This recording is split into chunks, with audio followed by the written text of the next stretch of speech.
Boa noite a todos, sejam todos muito bem-vindos a mais uma segunda-feira de reflexões, de estudos na nossa querida Casa Francisco de Paula, especialmente no Francisquinho, que possamos ter uma noite de paz, de reflexões com o estudo do César, que Deus nos abençoe a todos, graças a Deus, a Jesus, a Francisco de Paula. E vamos, então, já começar com a ambientação do Antônio, que vai trazer para nós uma mensagem. Graças a Deus, a Jesus e a Francisco de Paula. A mensagem é do livrinho Novas Mensagens, de Sheila, pelo Espírito de Cleito Levi. A mensagem é de hoje, dia 22. Bagatelas. Não deixes que bagatelas te desequilibrem por dentro. Quem cultiva a irritação carrega uma fogueira no coração que termina por consumir-lhe as energias. A cólera se alimenta da impaciência. A agressividade nasce da precipitação. Toda vez que estes estados negativos te ameaçarem, recorre às defesas da alma. A prece é bálsamo que alivia e acalma, tanto quanto a compaixão é força que reergue e ajuda. Faze assim e te sentirás em paz, sob o amparo do amor divino. Graças a Deus, a Jesus e a Francisco de Paula. Graças a Deus, Antônio, obrigado pela mensagem. E vamos, então, agora unir os nossos pensamentos, vamos fazer a nossa prece de abertura para começar a nossa sessão. Graças a Deus, a Jesus, a Francisco de Paula. Agradecemos também ao nosso querido Pai Jacó. Amado Deus, Jesus amigo, Francisco de Paula, patrono da nossa casa, espiritualidade querida, que está todas as segundas aqui nos assistindo. Vos pedimos que estejam conosco, permaneçam entre nós, nos fortalecendo, nos iluminando, nos trabalhos dessa noite de hoje. Que o nosso ambiente continue assim, harmonizado, com a vossa ajuda, com a ajuda da espiritualidade amiga, e assim permaneçamos até o final. Que possamos refletir diante das leituras trazidas, do Evangelho, das preces. Ilumine, Senhor, o nosso irmão que vai fazer o estudo da noite de hoje, que o seu mentor possa estar juntinho a ele, iluminando a sua mente, trazendo aquelas palavras para que nos faça refletir, que possamos sair daqui mais fortalecidos do que entramos. Iluminai a todos nós, abençoai a todos que estão nos assistindo nesse momento e a nós todos também. Graças a Deus, graças a Jesus, graças a Francisco de Paula, e damos por aberto os nossos trabalhos na noite de hoje. Vamos pedir a Denise que faça para nós a leitura de um trechinho do Evangelho.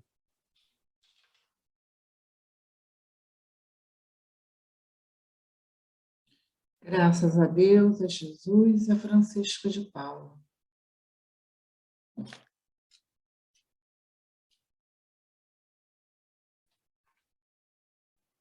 Capítulo 8. Bem-aventurados os que têm puro coração. Item 3. A pureza do coração é inseparável da simplicidade e da humildade. Exclui toda a ideia de egoísmo e de orgulho. Por isso é que Jesus toma a infância como emblema dessa pureza, do mesmo modo que a tomou como da humildade. Poderia parecer menos justa essa comparação, considerando-se que o espírito da criança pode ser muito antigo e que traz, renascendo para a vida corporal, as imperfeições de que se não tenha se despojado em suas precedentes existências.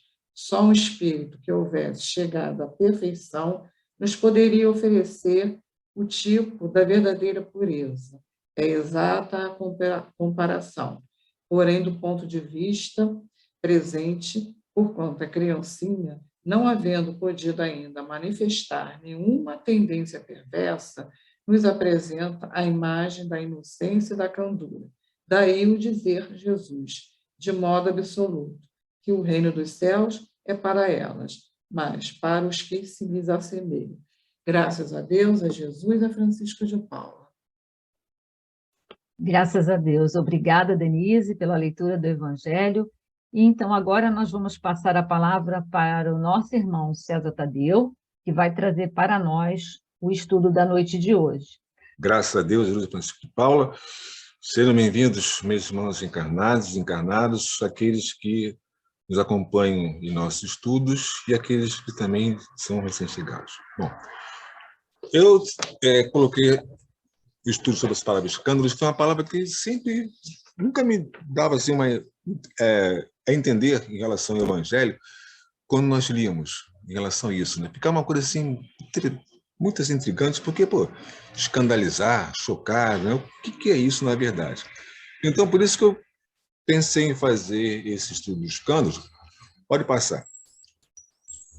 Baseado justamente, né, no que Carlos Pastorino fez na Sabedoria do Evangelho, no volume 6. Tá? E então nós vamos ter o primeiro contato, que quando ele vai falar sobre o tema do adultério. Ele vai discorrer sobre o adultério e então ele vai colocar duas imagens muito interessantes. A primeira está aí. Ó.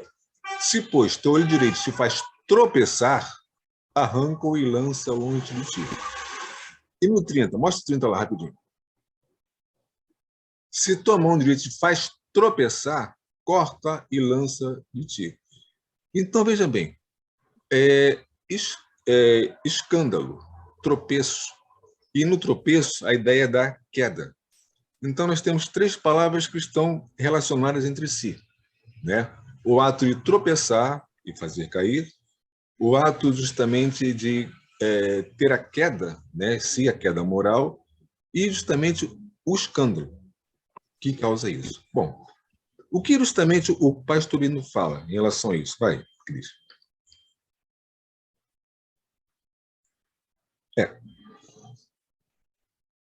Ele começa justamente, né, com três maneiras. Pode colocar os dois aí. Vai lá. Isso. Então, o que ele fala? Lá no primeiro, né? Quem fizer cair um desses pequenos, né, que crê em mim, e na segunda linha fala, né, que suspenesse uma mó de burro em torno do pescoço dele. Né? Aí do mundo por causa dos escândalos, porque é fatal que os escândalos venham. E na outra linha, mais embaixo, né, se tua mão ou teu pé te fazem cair, né, e pulando essa linha outra, né, e se teu olho te faz cair, então você veja, né, que tem sempre essa ideia do cair, da queda que coloca, né, como tem Mateus, e também, né, em relação a Marcos, né, quando ele fala, e quem quer que faça cair um desses pequeninos, seria melhor se pendurasse uma mó de burro em torno do pescoço. Lá no final. E se tua mão te faz cair, corta. E na outra linha. E se teu pé te faz cair, corta. E se teu olho te faz cair, arranca-o. E é interessante que em Lucas, passa aí um minutinho, ele vai justamente retomar o que Mateus fala, né, quando diz, é inevitável que venham escândalos, mas ai daquele por quem venham. Seria mais útil se amarrasse ao seu pescoço uma pedra de moinho e se lançasse no mar que fazer cair um desses pequeninos. Isso é muito interessante, né? E o Pastorino vai dar justamente uma interpretação, vai estudar para a gente, né, o que vem a ser essa pedra de moinho, né? Vamos lá. Os moinhos eram de dois tipos, o leve e portátil, os leves, portáteis, chamados moinhos de homem, e os pesados, denominados moinho de burro, porque essa limária era utilizada para fazer girar a pedra móvel, a que chamamos mó ou cavaleiro, que pisava o grão rodeado sobre a outra pedra de baixo, também dita que dormia. Aí ele faz duas observações. Os gregos também extinguiam o moinho de mão e moinhos de burro. Os romanos os conheciam. A burrica gira as mós de pedra comes. Mas também, como a gente sabe, né, a própria questão da punição. É muito comum em relação, justamente, principalmente, né, em relação aos romanos, né, que adoravam justamente, né, colocar isso, né? Quando ele fala assim, né? Quanto a lançar ao mar alguém com peso, disse Etônio, que foi suplício usado em Roma, precipitou-os no rio, carregados com grande peso nos pescoços. Mas entre os judeus, né, entre os israelitas, né, era justamente proibido o afogamento, né? Por quê? Eles não aceitavam, uma vez que justamente privava a vítima da sepultura.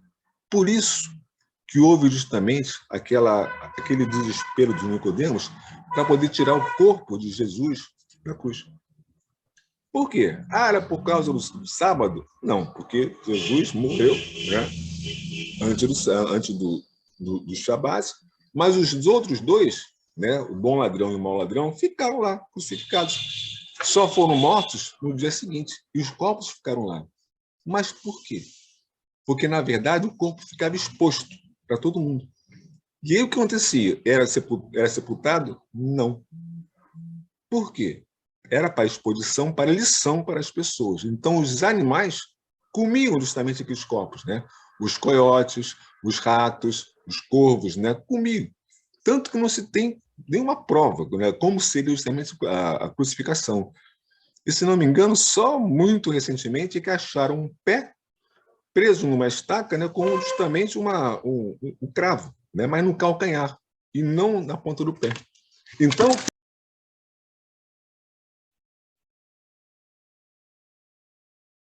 César? perdão, foi o gato que pulou aqui em cima. Ficou sem saber. É verdade essa imagem de Jesus crucificado com nos pés, um sobre o outro, ou não? Uma vez que o sudário, né, que trazia justamente a única prova que se tem de que houve alguém crucificado, né, pela posição que estava. Tá? Então, isso é uma coisa que, justamente, né, a questão do ter que sepultar é muito importante também para os judeus.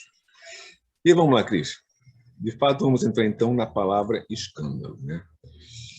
E aí, o pastor fala, muitas vezes aparece no Novo Testamento a palavra escândalo, do grego escândalon, que literalmente significa pedra de tropeço, ou armadilha para fazer alguém cair. Assim também o verbo escandalizem, que ia provocar a queda, escandalizar. Então, vejam bem, né, uma coisa assim, muito interessante. Né? Por quê? Nós estamos vendo, então, que tropeçar, né, a queda, fazer com que alguém caia, né, provocar a queda de alguém, então você pode ver que as três palavras estão se relacionando. Estão colocando o quê? A ideia de que o tropeçar é cair, é a queda, né? É fazer com que justamente, né, se tem alguém no solo, no chão, né? O que é o quê? Degradante, né? Você pode ver que quando uma pessoa tropeça e cai, geralmente, né, muitas pessoas riem. São poucas aquelas que vão lá e levantam a pessoa, né? Isso por quê? Porque na verdade o homem deixa a sua postura humana e passa a ter uma outra postura animal. Então isso é como o motivo do riso, né? Aquele riso que a gente sabe que é o quê? Aquele riso de deboche, né? Aquele riso de ver que a pessoa perdeu a sua postura humana, né? E aí justamente, né? Depois ele fala assim, né? Pelas frases escandalizar os pequenos e pelas ações, certificamos-nos de que se trata de palavras ou ações que desviam do rumo certo. Em grego, hamartanon. Em latim, peccare. Este composto precisamente de pes, pé, e cadere, cair, dando a ideia de tropeço que provoca a queda. Então, vejam bem, nesse sentido, a gente vai aonde? A gente vai lá no Velho Testamento. Quem justamente sofreu a grande queda? Não, Cris, não passa não. Quem sofreu a grande queda? Quem foi? Adão e Eva. A queda do paraíso. Então, ou seja, né, eles justamente o que é? Perderam o pé que estava lá em cima para ir onde? Para descer. Para cair onde? Na terra. Para começar o quê? O trabalho da sua humanidade, da sua humanização. Que era o quê? Trabalhar, né, ter os filhos, procriar e prosseguir a sua jornada. Então, essa ideia de queda está aqui. Por que nós somos pecadores? Né? Porque nós somos filhos do pecado, filhos da queda. todos nós estamos aqui por quê? Porque nós caímos. Isso é uma coisa muito interessante, né? Nós caímos de quê? Nós caímos daquilo que seria o bem, o bom, para o quê? Para o mal. E, portanto, todos nós que estamos aqui, estamos onde? No mesmo barco. Todos nós estamos aqui, o quê? Sofrendo do nosso tropeço e também de termos feito o quê? Alguém cair, alguém tropeçar. Provocamos a queda de alguém. Nós escandalizamos alguém, né? E depois a gente vai encontrar essa palavra, né, de uma certa maneira, do cair, escandalizar, aonde? Com Paulo de Tarso. Vai, Cris. Ele vai falar sobre o escândalo em 2 epístolas, né? Aos Romanos, sei lá. Sei estou persuadido no Senhor de que nenhuma coisa é em si impura, a não ser para aquele que a tem como tal. Bom é não comer carne, nem beber vinho, nem fazer coisa alguma em que teu irmão se escandalize. 2. Na Epístola aos Coríntios.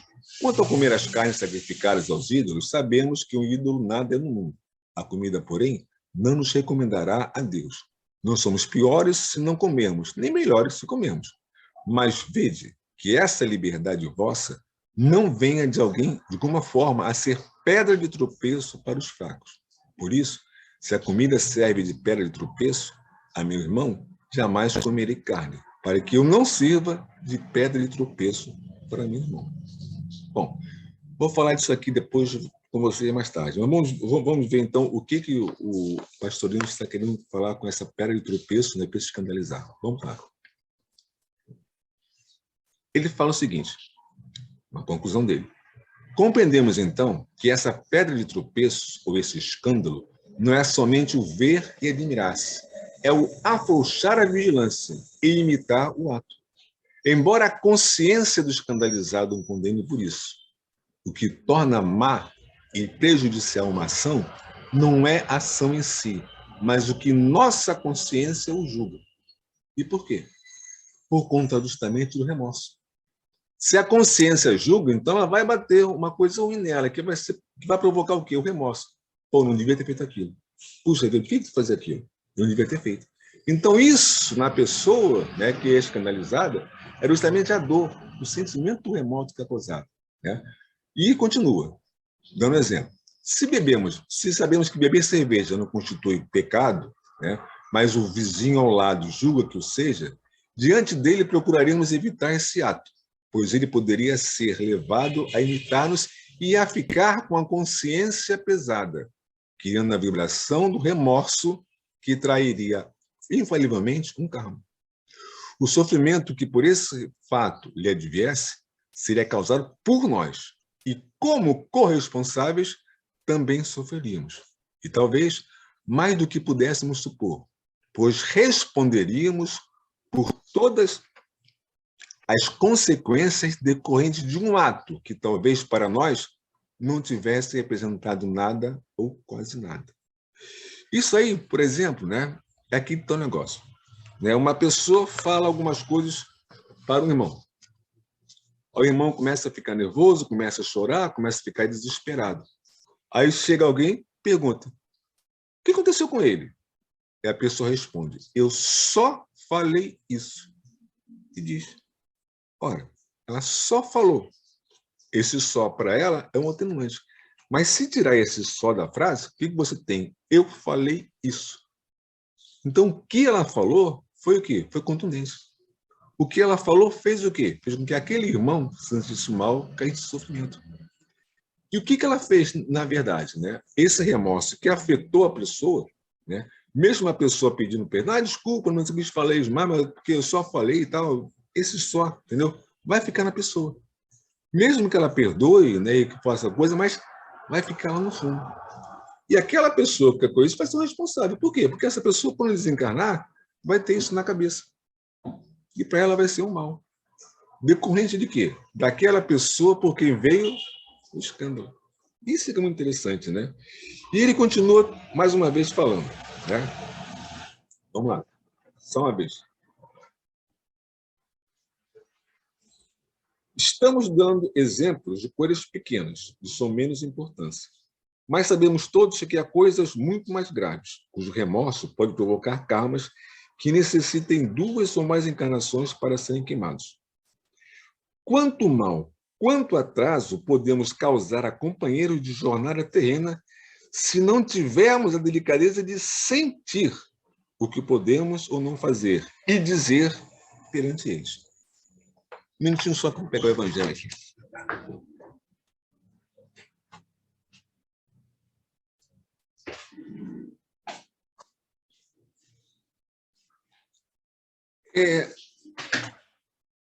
Lá no capítulo 8, né, que a menina leu também a experiência, né, nós temos bem-aventurados que têm puro coração. Eu acho que a gente combinou, tá? Tanto ela, quanto eu, quanto o próprio Antônio, né, que leu justamente essa amamentação, né? Perfeito, né? Mas o capítulo 9 é chamado Bem-aventurados que são brandos e pacíficos, né? Aí fala injúrias e violências, que é o tema.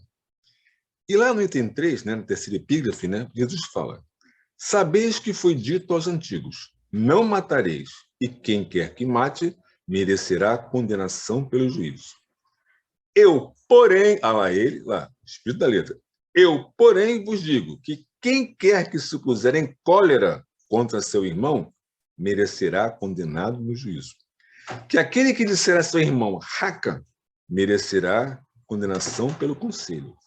E que aquele que lhe disser, és louco, merecerá condenação ao fogo do inferno. Todo esse capítulo 9 é justamente sobre o quê? Sobre dizer, sobre o falar. Sobre a nossa linguagem para quem? Para com o nosso irmão. Então, todo esse capítulo aqui, se vocês forem observar bem, é justamente sobre isso, né? O que dizer, o que falar. O manso jamais vai fazer uma injúria contra o irmão. Por quê? Porque ele não quer justamente ver aquele irmão em queda. Um pacífico jamais vai se colocar em cólera contra o irmão. Por quê? Ele quer acolher o irmão. Ele quer semear a paz. Por isso, se 2 estão em contenda e o pacífico chega, o que ele vai fazer? Ele vai apaziguar. Vai acabar com aquilo. Por quê? Porque a palavra é a contenda, é o dizer. É aquilo que nos faz com que nós escandalizemos e levemos à queda o nosso próprio irmão. Isso é muito interessante, né? Vamos lá, Cris. Aperta mais uma vez. Esse é o escândalo, o tropeço que é fatal ocorrer. Mas ai daquele que for causador, receberá pelo choque de retorno toda a carga que tiver jogado sobre os ombros dos irmãos ou irmãs. E aqui está o negócio, né? Quando a gente aponta um dedo contra o nosso irmão, nós temos 3 apontados contra nós. E por quê? Né? Porque nós sempre queremos ter o quê? A razão. Nós sempre queremos estar por cima do outro.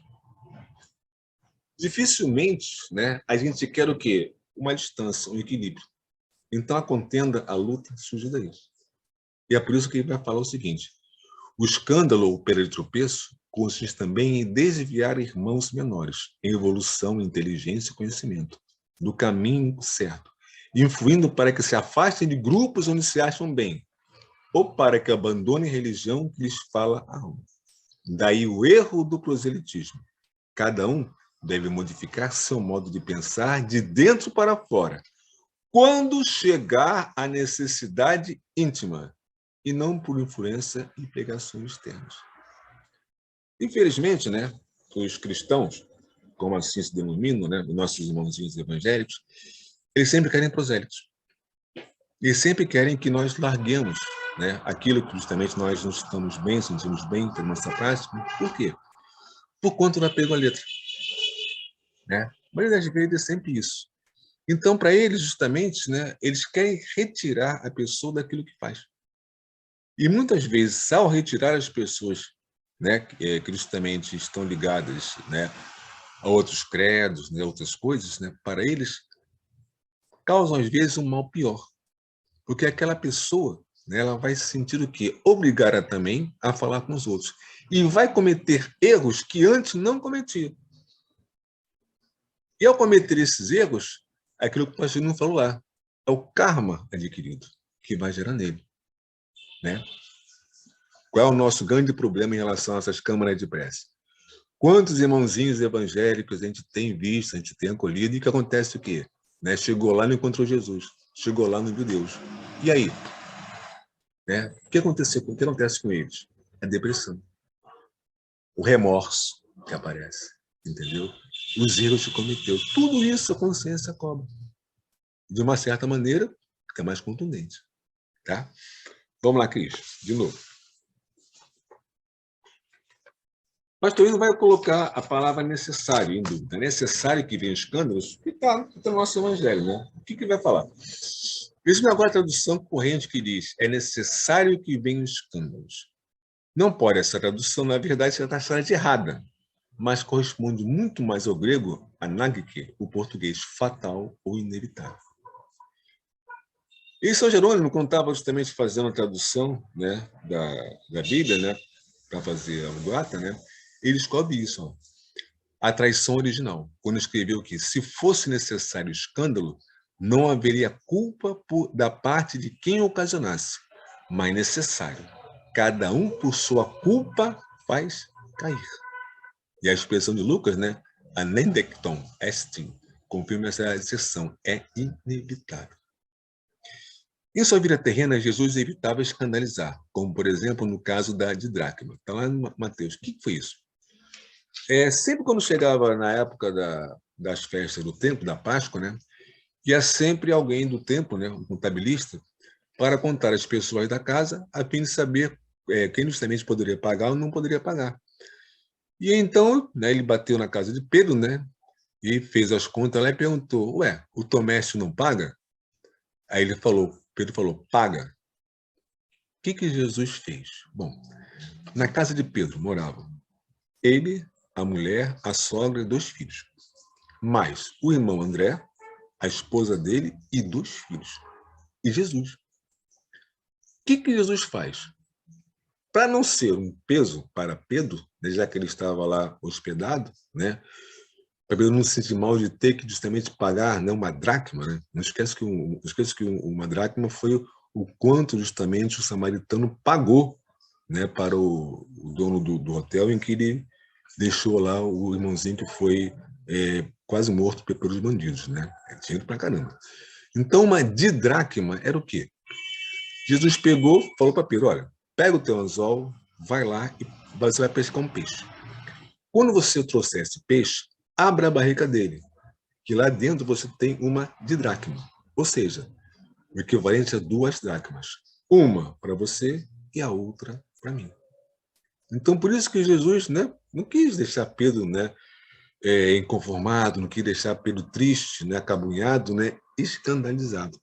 Foi nesse sentido. Tá bom? Vamos lá, continuando. Jesus pode fazer uma comparação, né, do escândalo com o suicídio.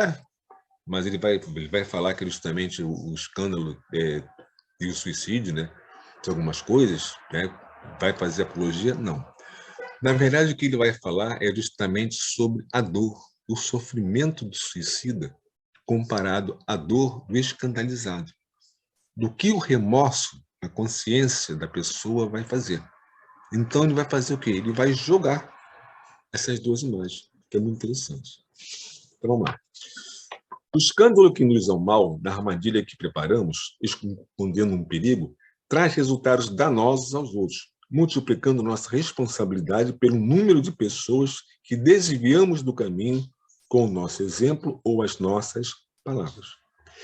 E sofreremos a dor de nosso erro e do karma dos erros de todos os que fizemos sair da estrada certa, numa reação em cadeia incalculável e imprevisível.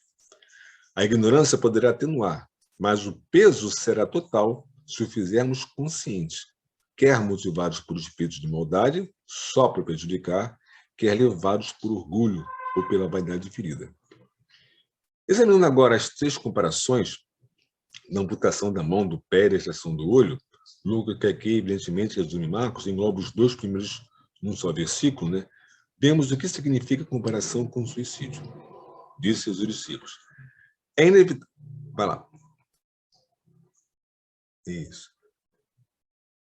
É inevitável que venham escândalos, mas ai daquele por que venham. seria mais útil se amarrasse a seu pescoço uma pedra de moinho e se lançasse no mar que fazer cair um desses pequenos. É interessante isso, né? Por quê? Por que ele fala que é inevitável que venham escândalos, mas ai daquele por quem venham? É a questão justamente, né, de quê? De que nós estamos no mundo de provas e expiações. Ora, se estamos no mundo de provas e expiações, nós ainda somos maus. Como Jesus disse, né, uma vez, né? Se vós que sois maus, né, não dai uma serpente a teu filho, quando justamente ele está com fome, né? Porque ele colocou isso bem claro para a gente. Nós somos maus. Então é inevitável que cada um vai escandalizar, que alguém vai justamente ser uma pedra de tropeço para o outro. Ainda estamos caminhando, ainda estamos aprendendo a ser aqui, mansos e pacíficos. Então essa justamente, né, é o que a afirmativa, né, que Jesus fala, né, de ser necessário, ou de ser inevitável, né, que venham os escândalos. Vai ter que aparecer, de uma forma ou de outra. E ele continua: se tua mão ou teu pé te fazem cair, corta-os e lança-os de ti. Melhor é para ti entrares na vida manco ou coxo que, tendo 2 mãos ou 2 pés, seres lançado no fogo da eternidade, vamos dizer. E se teu olho te faz cair, extrai-o e lança-o de ti. Melhor te é entrares na vida com um olho só, do que tendo 2, seres lançado na hiena de fogo. Ele continua, vai. E se teu pé te faz cair, corta. Melhor te entrares coxo na vida, que tendo 2 pés, seres lançados na hiena. E se teu olho te faz cair, arranca-o. Melhor te entrares com um só olho no reino dos céus, que, tendo 2 olhos, seres lançados na hiena, onde o verme deles não morre e o fogo não se extingue. Então vejam bem, o sofrimento, a dor do suicida e a dor do remorso. Ele faz uma comparação entre as duas. Daquele justamente que sofre por ter praticado alguma coisa contra alguém, e aquele que sofre também por quê? Praticou alguma coisa contra alguém. Quem? Deus. Por ter o quê? Ter sido contra justamente a sua lei. Ter quebrado a sua lei. Então essa é a comparação que ele faz. Ele não faz uma apologia do suicídio. Tá bom? Continuando. O que ele vai falar? Não se trata da amputação física do corpo material denso. Cortamos membros que nos atrapalham a evolução. Assim entendeu Orígenes, o grande escritor cristão grego, mas entendeu mal, e por isso a igreja, aí na sua época, o condenou. Sendo ele vítima de fortes apelos sexuais, resolveu, baseado nesse texto e naquele outro que fala dos que se tornam eunucos por causa do reino dos céus, Mateus, capítulo 19, versículo 12, fazer-se castrar fisicamente, amputando aquilo que levava à queda em sua opinião. Opinião errada, porque não é o físico, mas o espírito que causa essas perturbações. Então, veja bem, por incrível que pareça, né, Orígenes se ateve à letra. Por se ater à letra, é que ele pediu, né, fez justamente com que ele fosse castrado. Seguiu ao pé da letra, né? Quando, na verdade, todos nós sabemos o que é. Que nosso espírito, por ter milhões de anos, né, sempre está justamente o que é? Ligado a uma forma de quê? De prazer. E isso, justamente, se a gente não consegue dominar, torna-se desenfreado. Imagina, então, Orígenes, né, sendo justamente um religioso, né, ainda ter o quê? As suas vontades sexuais, seu apetite sexual. E ele não conseguia dominar aquilo. E ele colocou em quê? Em si. Aonde? No seu órgão físico. Então, não se deu mal. Também ele se escandalizou. Continuando. No entanto, a simples leitura atenta do texto demonstra que essas amputações são realizadas no corpo astral antes da encarnação. Com efeito, é melhor entrar na vida, isto é, na vida física da matéria densa, coxo, manco ou cego de um olho, que nascer aqui perfeito e ser lançado na hiena dos vícios e das lutas, que tanto nos farem sofrer. Sim.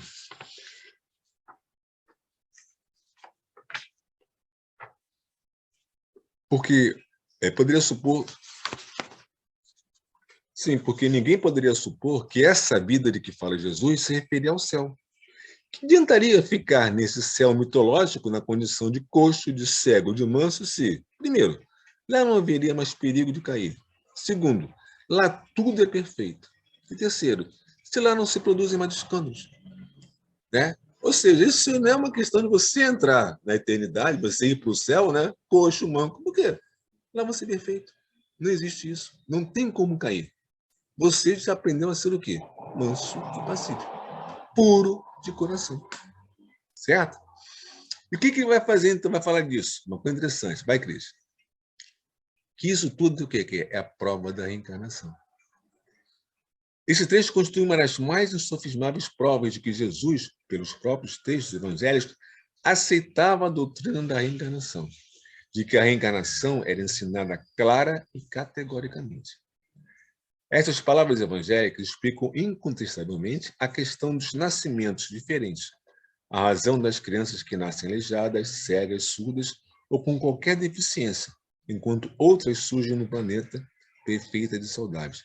E, se não me engano, também o pastorino ele vai fazer uma observação, que ele vai reclamar justamente de, à época, né, os espíritas não terem visto isso, que só pensavam justamente na reencarnação quando falava de Nicodemos e a questão, né, de João Batista ser a reencarnação de Lucas. Então, quando ele publicou isso, é que as pessoas despertaram. Você, poxa, é mesmo. Estava lá na nossa cara, a gente não via aquilo, né? Então, ele faz justamente essa advertência, né, a todos os espíritos, né? Na época que justamente ele publicou a sabedoria do Evangelho, né? E ele continua. Dá-nos ainda a compreender que, se algumas crianças nascem aleijadas por motivo de karmas, outras, assim, renascem por escolha pessoal, antes da encarnação, a fim de evitar quedas sucessivas ou retardamentos prejudiciais na evolução. Então, voluntariamente interrompem o caminho do erro e enveredam pela senda do autoaperfeiçoamento, sentindo-se privadas, na vida da carne, daqueles órgãos que constituíram sua desgraça no passado. Sim, é verdade, né? São justamente as nossas escolhas, as nossas opções feitas do outro lado, para que nós possamos justamente fazer nosso resgate. Com muita dor, né? Uma certa dor, tem que ter, né? Já que nós fizemos alguém sofrer, né? O remorso bateu na nossa queda, né? Nós nos escandalizamos, nós escandalizamos os outros, né? E por isso agora a gente pede, né? Para que justamente dessa forma se faça o nosso resgate. Mas também não só nós pedimos. O plano espiritual também ajuda, né, a que nós possamos nos conter. Lembra daquele caso do menino, né, que justamente teve as mãos e as pernas amputadas, ficou um tronco nele? Que foram perguntar ao Chico, né, pô, por que ele está assim? Né? E o Chico falou, é porque justamente ele é suicida há muitos séculos. Então, a fim de que justamente não tentasse mais fazer isso, né, ele justamente teve os seus membros amputados. Também eles ajudam a gente. De uma certa forma ou de outra, né, a gente vai ter o quê? Que passar com dor. Certo? E aí, vamos lá. Vai, Cris. No versículo 10º de Mateus, lemos que os espíritos pequenos veem incessantemente a face do Pai nos céus. Isso contradiz a crença israelita da época, que só admitia que tivessem a visão beatífica os anjos superiores. A expressão ver a face equivale a estar na presença e permanecer unido ao Pai. Mas aceitavam plenamente a doutrina dos anjos de guarda. Acreditavam firmemente que cada criança entrava na vida acompanhado por um espírito bom, encarregado de ajudá-la, e também por um espírito mau, sempre pronto a derrubá-la. É aquela imagem que nós temos, lembra? No nosso ombro. Do lado direito nós temos um anjinho, do outro lado a gente tem um diabinho, cada um fala no nosso ouvido. Essa imagem veio daqui. É justamente a tradução perfeita daquilo que tem, né? Aquele que quer ajudar e aquele que quer interferir, atrapalhar. Então, um fala coisas boas, o outro fala coisas ruins. E nós, como nosso livre-arbítrio, escolhemos, né, a que anjo, né, vamos dizer assim, a gente vai acatar. Tá? E ele termina falando uma coisinha interessante.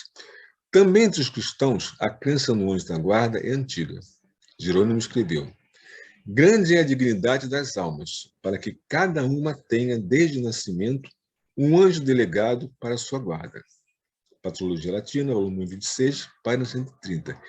É muito interessante a gente ler isso aqui, e a gente pegar o Livro dos Espíritos, né? Quando justamente a gente vai falar, né, no capítulo 6, né, sobre os anjos guardiões, os espíritos protetores, familiares, né? Começa na 489. E, se não me engano, na 495, né, São Luís e Santo Agostinho dão uma aula perfeita, né, que tem o papel do anjo guardião. É muito interessante, né? Eu adoro justamente isso aí, tá? E eu ia voltar lá naquela parte.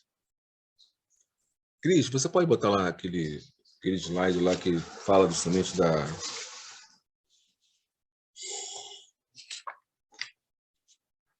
Quando... aquelas duas epístolas aos Coríntios, na palavra escândalo. Pode botar lá? Slide. Cutucada aí. Vai, passa.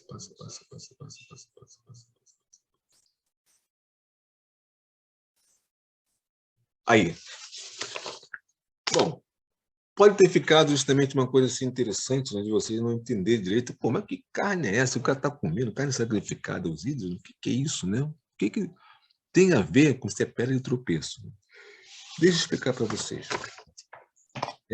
Eu vim do Candomblé, a doutrina, né? E aí, então, o que aconteceu, né? Dentro do Candomblé, você tem seus preceitos. Como todo filho de santo, é aquilo que você faz para o seu orixá. Então, aquilo que você faz, aquilo que você é que você cumpre em relação a ele. Enquanto a isso, né, existem o quê? As restrições, né? Tanto de comida quanto de bebida. Né? Comida, né? Você pode imaginar. Né? O que justamente você nunca pode comer. Né? Peixe de pele, proibido. Só peixe de escama. Fruta, carambola, nunca. Tangerina, nunca. Se nascer um pé de tangerina dentro justamente de uma casa de santo, tem que ser arrancado, não pode ter. Por quê? Porque como você trata com o orixá, você nunca pode permitir que o Egum se aproxime. Que Egum? É justamente o espírito do morto. Olha só onde que eu fui cair. E aí, então, o que acontece? Né? Essas restrições que você tem. Se você, justamente, sexta-feira, né, usa o branco, tudo bem, mas você não pode tomar cerveja. Possível. Sexta-feira de Oxalá, você não pode fazer isso. Aqueles que são filhos de Oxalá e aqueles que têm Oxalá até junto, né, dependendo do caso, nem café pode tomar na sexta-feira. Porque justamente o café é de preto velho. Preto velho é o quê? É o Egum. É um espírito de morto. E aí eu estava com isso tudo na cabeça, estava vindo tudo mais, e seu Zé o pipoqueiro estava lá, aquela pipoca cheirosa e tudo, né? Mas eu sou filho de Xangô. Pipoca é de Obalué, de Onoô. Então é o ó, né? O oposto, o opositor dele. Então, pipoca não podia comer. Aí eu estava com isso, até comecei sobre isso com o Sérgio de Miranda, né? E ele que me salvou. Quando ele me disse que, olha só, César, não é aquilo que te entra pela boca que te torna impuro, mas sim aquilo que sai dela, porque ela vem do coração. Lembra que Deus falou? Putz, aí ele falou assim, poxa, eu acredito, pô, você me salvou, né? Você me salvou de um escândalo. Ele riu, né? Brincou comigo, né? Tá certo, né? Por isso mesmo aconteceu. E aí, então, né? Para você ver que essa coisa, né? Que tem, né? De ver a carne comer, justamente em relação a isso. Aquilo que você, dentro justamente de uma religião, você é defensivo de comer, você não pode comer de jeito algum, né? Nem beber. Aquilo que passa para a gente, isso fica na gente durante um bom tempo. Até que você possa ter o apoio da doutrina, né? E ela poder fazer com que você se sinta o quê? Um outro homem. Com que você possa, justamente, o quê? Fazer a tua evolução. Aí você, mas por que você é do Candomblé? Porque eu fazia perguntas que ninguém sabia responder. Ou então, quando eu falei a pergunta, você quer saber demais. Demora mais um pouco, porque um santo é assim, né? Você não pergunta nada, mas que você é pequeno ainda, né? Você só observa e tudo mais, como querem explicar, te explicam, mas perguntas mais avançadas não tinha. Então, graças justamente à sessão da dona Helena Galo, na terça-feira, Dia dos Namorados, saída com minha falecida esposa, né, para assistir a sessão com ela, né, e a Moama, e a Soama, né, me sai justamente com o capítulo 6º, né, o Cristo Consolador. E a primeira coisa que ela falou é que Jesus não vai voltar. Pá, caí na cadeira. Aí eu comecei a perguntar, sair, perguntava, não sei o que tudo mais, né? E aí, então, eu fui vendo que tinha que estudar. Aí, quando eu tinha que estudar, eu fui estudar, para poder o quê? Eu sabia de fato o que estava acontecendo, né? Cercava o Sérgio Miranda, o pipoqueiro, havia ele na sessão dele lá, antes de começar, né? Dava um tchauzinho para ele, ele chamava, já sabia o que ia perguntar, que livro que eu tenho que ler, que não sei e tudo mais, né? E quando eu fiz a primeira evidência, né, lá no Senaí, a mulher falou: ih, você é do Candomblé? Eita, você vai pegar um cartão verde, você não pega um cartão preto, né? Aí eu fui fazer a evidência, né? Foi até a Lúcia, a esposa do Cláudio, né, também era evidente, né? Estava lá com o seu Naim e o Antônio, né, sendo, na época ele era secretário, né? Quando ela olhou para mim assim, falou assim: ó, quando você entrou aqui, os franciscanos te encheram de livros, só deixaram a tua carequinha de fora, você tem que estudar, você tem que ler. Foi quando eu fui para a biblioteca. E aí eu tomei espantar e eu botei assim: ó, coloca aí o cartão dele, mediunidade. E pronto, né? Foi o passo para eu poder, né, chegar na casa de Francisco e trabalhar. Desde cortar papel, né, vai mais cortando papel, até justamente chegar a fazer justamente o meu estudo mediúnico. E aqui está o negócio, né? Conheci a casa toda, todo o trabalho da casa, tudo aquilo que ela tinha, né? Trabalhei na secretaria, tirei foto, né? Fazia justamente a mensalidade, pagar a mensalidade das pessoas, né? Estava na biblioteca para variar, né? Lendo para caramba, né? Então, eu aprendi a conhecer a casa. E a casa entrou em mim e eu fiquei na casa, que me acolheu. Graças a Deus, a Jesus e a Francisco de Paulo. Obrigada, Gostou? César, pelo seu estudo, pela sua Gostaram? pesquisa. Sim, muito bom, muito bom. E é sempre bom falar do Evangelho. É Trabalha a verdade. nossa parte moral. Isso é importante. É, É sempre isso bom. aí. Então, Vamos vamos lá. passar agora para a segunda parte, vamos fazer a nossa irradiação, vamos elevar o nosso pensamento à espiritualidade da casa, a Jesus, e vamos fazer a oração para todos aqueles que estão precisando nesse momento, inclusive a nós também. Pai amado, Senhor Jesus, Francisco de Paula, espiritualidade amiga, Pai Jacó, nesse momento de oração, mentalizamos a sua presença diante de nós e rogamos, sem qualquer cerimônia, a bênção do seu abraço espiritual. Que a força da sua presença renove nossos corações a fé, a esperança e o amor. Ensina-nos, Mestre, a encontrar o equilíbrio na sabedoria e a harmonia na mesma mansidão que vieste aqui ensinar o que tanto queremos alcançar. Levai, Senhor, a todos os lares, inclusive os nossos, aos hospitais, aos abrigos, orfanatos, a sua luz para iluminar a caminhada de todos nós, de todos aqueles tão necessitados da sua presença, nos fortalecendo e nos amparando nessa caminhada evolutiva. Iluminai a todos os trabalhadores da casa de Francisco de Paula, dos templos religiosos. Iluminai o nosso país, nosso planeta.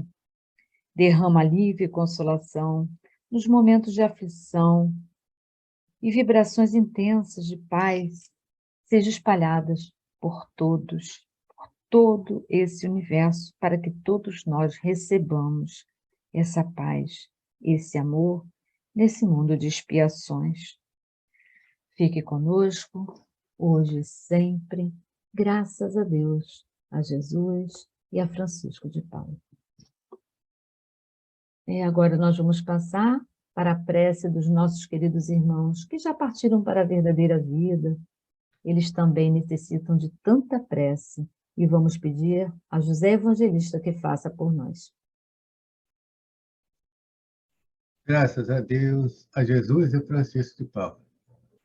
Senhor de infinita misericórdia, nós rogamos que o vosso amparo chegue até os corações dos irmãos que tenham sido vítimas de nós e nos tornemos e fomos pedra de tropeço para eles. Senhor, não era a intenção, mas se fomos, rogamos mais luz e mais desenvolvimento espiritual. Irradiamos para eles, irmãos desencarnados, que possam receber vibrações de amor, vibrações de carinho. E assim, permita que eles, de vibração, possam ser socorridos pelas suas falanges humorosas e levados para o grupo de socorro, onde receberão instruções para o caminho do bem, o caminho da luz. Nós agradecemos, Senhor, a oportunidade de estarmos aqui hoje reunidos e recebemos o esclarecimento do nosso irmão, para que evitemos pedras de tropeço, para que evitemos cometer ignorância ou por orgulho esse tipo de erro. E possamos trabalhar hoje, agora e sempre, para melhor servir, através dos estudos, através do trabalho de amor e caridade. Rogamos, Senhor, para todos os irmãos, encarnados e desencarnados, mais luz e mais desenvolvimento. Com a graça de Deus, Jesus, Francisco de Paulo e o irmão Jacó.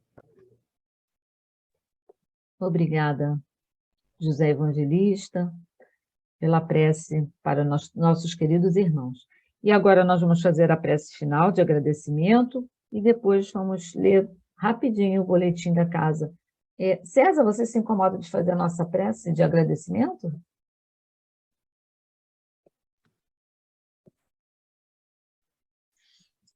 E graças a Deus, a Jesus e a Francisco de Paulo. Nome de Deus, meu Pai amantíssimo, meu Criador infinitamente, nós damos graças para todo o coração. Por mais essa oportunidade de aprendermos mais uma página da doutrina enviada por vós, a Pirança Amado Cristo Jesus. Agradecemos, Pai, todo o coração, pela muita paz, pelo muito amor, pela muita luz, pela muita caridade que se fez. E rogamos, meu Pai, a vossa permissão, para que possamos encerrar os nossos trabalhos essa segunda-feira e que possamos estar novamente reunidos na próxima segunda-feira para aprender mais uma página da doutrina do Consolador enviada por vós, a pedido do nosso irmão Cristo Jesus. Obrigado, meu Deus, de todo o coração, por esse reencontro com meus irmãos de missão e del Espírito, encarnados e desencarnados. Obrigado, meu Pai, de todo o coração, por sabermos que tudo que vem de vós para nós é por amor. E por amor a esses filhos, que vós justamente dedicaste toda a obra enviada justamente pelo nosso amado Cristo Jesus, como aqui esteve. E que possamos, Pai, cada vez mais marchar, andar rumo a vós, até que um dia possamos chegar novamente a vossos pés, livres, libertos de todo o mal, de toda a matéria, mas mansos e pacíficos, para sermos chamados, de fato, vossos filhos. Graças a Deus, a Jesus e a Francisco de Paulo. Obrigada, César, pela sua prece final. E vamos rapidinho dar uma lida no boletim informativo. A congregação precisa da ajuda de todos. Estamos enfrentando tempos desafiadores, com muitas famílias em situação financeira difícil. Assim como muitas casas espíritas, a congregação está passando por essas dificuldades financeiras e precisa da sua ajuda para continuar dando assistência aos vovozinhos do Lar de Francisco e aos nossos assistidos. Contribua de qualquer forma, quer seja com alimentos não perecíveis, quer seja com doação financeira. As preces e vidências, a congregação já reiniciou a marcação das preces e vidências. A prioridade será daqueles que já haviam marcado preces e vidências em datas a partir de 13 de março de 2020, quando a casa fechou em razão da pandemia. Só procurar a recepção para remarcar e obter mais informações. Também pode ser marcado novas preces na recepção. Os médios também poderão marcar preces. O Bazar da Congregação já começou a funcionar. A congregação está com as seguintes reuniões públicas presenciais: terças, 9, 15 e 20 horas. Quartas, às 9 no térreo e no segundo andar. Quintas, às 15 e 20 horas. Sexta, às 15, 17 horas. E domingo, às 15h30. Todos no salão do segundo andar. E tem uma outra que já novamente retornou, que é a de quarta, às 17 horas. Torne-se sócio da Cefé e contribua com qualquer valor para a manutenção das nossas atividades, principalmente lá de Francisco. Procure a tesouraria. Enxoval de bebês, o cadastramento das gestantes poderá ser feito todas as terças, de 14 até às 17 horas. Documentos necessários, RG e cartão do SUS. Agradecemos a doação de sabonete infantil, fralda de pano, calça de pezinho, conjunto de pagão, macacão curto e macacão comprido. As entregas na congregação. Cestas básicas, para compor nossas cestas entregues mensalmente às nossas crianças e nossos assistidos, as doações podem ser feitas ou através de depósitos de qualquer valor em uma das contas da congregação, ou, se preferir, diretamente na congregação. Precisamos atualmente de feijão, arroz, café e leite em pó. E no Lar de Francisco, os nossos idosos necessitam de terapeuta ocupacional. Aqueles que possam doar, agradecemos a doação de gás, algodão, atadura, pomada Dersane, fraldas geriátricas de tamanho G, EG e XG, preferencialmente da Big Frau, e de luvas de látex, tamanho NG, roupa íntima G e EG, feminina e masculina, esparadrapo micropore, entregas na congregação ou no lar, Rua Figueiras Lima, 99, Riachuelo, de 10 às 16. Obrigada pela paciência de todos na leitura do boletim, e vamos encerrando aqui, agradecendo a oportunidade e saindo daqui melhores do que entramos. Graças a Deus, a Jesus, a Francisco de Paula, e também agradecemos ao nosso querido Pai Jacó. Muita paz para todos. Obrigado, César. Obrigada a todos.